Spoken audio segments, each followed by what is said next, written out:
मी गेल्या 3-4 दिवसापासून बँकॉक शहरामध्ये फिरतोय आणि प्रत्येक रोड आणि प्रत्येक गल्ली, फुटपाथ सगळीकडे बघतोय.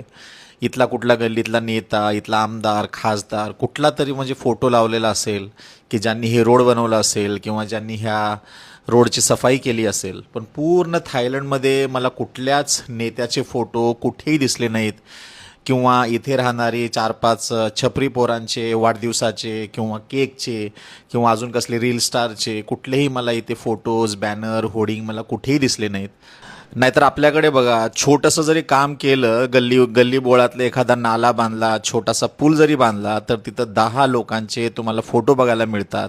हारं तुरं, त्याच्यानंतर उद्घाटन झालेल्या पाट्या आणि परत त्यांना विश करण्यासाठी अजून 10-15 लोकांचे मोठमोठे पोस्टर.